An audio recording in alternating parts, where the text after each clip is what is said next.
Bom dia, graça e paz, tudo bem com vocês? Conta-se uma história que um duque hindu havia declarado uma guerra contra um bispo alemão. E naquele tempo, esses bispos dispunham de recursos militares, assim como a nobreza secular, ele tinha poder para guerrear. Todavia, era um bom bispo, era um raro líder espiritual naquela época e que buscava a Deus em todo o tempo. E esse duque hindu envia um espião à casa do bispo para poder vistoriar e saber quais são os preparativos militares que aquele bispo estava organizando para enfrentar aquele líder na guerra. Só que quando o espião retornou para o duque hindu, esse líder perguntou a ele quais são os preparativos que o bispo havia feito para enfrentá-lo na guerra. E o espião falou que o bispo não estava fazendo preparativo nenhum, porque ele tinha entregue a guerra nas mãos de Deus e ele tinha se ocupado em alimentar seu rebanho, em pregar a palavra de Deus, em visitar os enfermos, e sabia que Deus era muito mais experiente do que ele na guerra. Então o duque hindu de pronto falou: não vou me meter com esse homem, porque ele é tremendamente perigoso. Meu irmão, nesta manhã quero dizer a você, somos mais que vencedores em Cristo Jesus. No livro de 1 Reis, capítulo 17, versículo 1, está escrito: ora, Elias, o tesbita de Gileade, disse a Acabe: juro pelo nome do Senhor, o Deus de Israel, a quem sirvo, que não cairá orvalho nem chuva nos anos seguintes, exceto mediante a minha palavra. A maneira como o profeta Elias se lança em seu ministério é algo fora do normal. Ele se apresenta de forma intempestiva diante do malvado rei Acabe, dando a ele simplesmente o seguinte decreto dado por Deus: não haverá chuva ou orvalho nos próximos 3 anos, a menos que da minha boca saia um novo decreto. Deus havia preparado o profeta Elias para exercer seu ministério durante um dos períodos de maior apostasia de fé e de amor a Deus pelo povo de Israel. Depois de 3 anos e meio de seca, Elias se apresenta novamente diante do rei Acabe e faz um desafio extraordinário a ele e aos 450 profetas de Baal, para que demonstrassem se de verdade Baal era Deus ou não. E de igual forma, Elias também deveria fazer o mesmo, provando se Yahvé era Deus ou não. Devemos entender, querido, que estamos em uma guerra aberta contra as forças do mal nas regiões celestiais.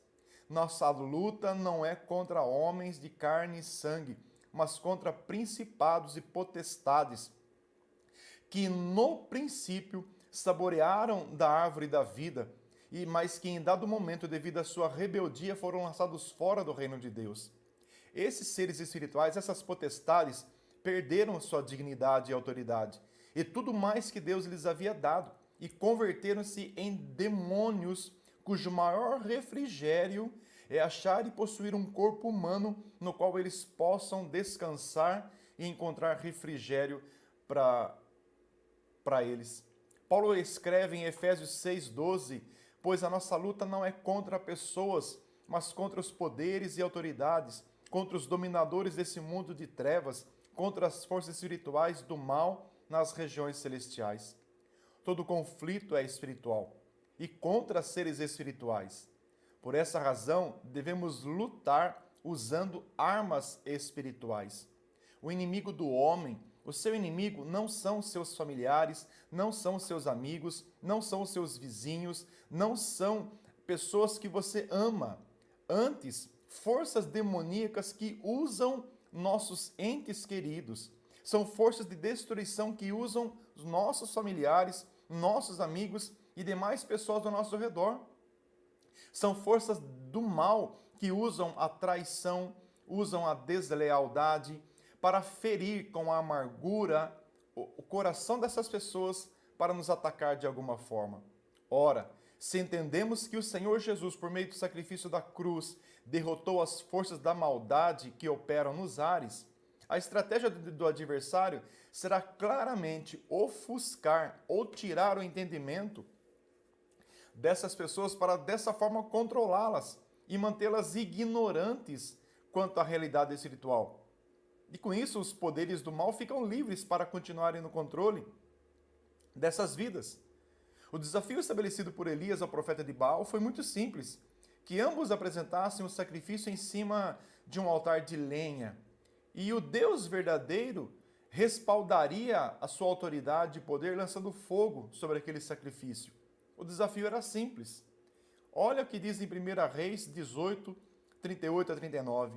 Então o fogo do Senhor caiu e queimou completamente o holocausto, a lenha, as pedras e o chão, e também secou totalmente a água na valeta.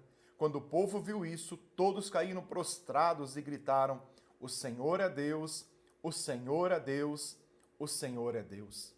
Meu irmão, minha irmã, você que está me ouvindo nesta manhã, só há um Deus no céu, só há um Deus verdadeiro, e este Deus enviou a seu único Filho, Jesus Cristo, para nos dar vida e vida em abundância, por meio da sua obra redentora na cruz do Calvário. Ore comigo nesta manhã. Amado Deus e Pai Santo, te dou graças e reconheço que Tu és o Deus verdadeiro e que não há nada nem ninguém que possa comparar-se contigo, e que Tu enviaste a Teu Filho Jesus Cristo como oferta de sacrifício por nossa redenção. Senhor, hoje eu aceito a Teu Filho Jesus Cristo como meu Senhor e Salvador da minha vida. Perdoa todos os meus pecados e ajuda-me a perseverar na fé cristã. Isso eu te peço, Deus, em nome do Teu Filho Jesus. Amém, amém e graças a Deus. Meu querido, eu desejo a você um ótimo dia, uma ótima semana. Repita comigo: na cruz, Jesus Cristo venceu todas as forças da maldade, fazendo-me mais do que vencedor. Até amanhã, meu irmão.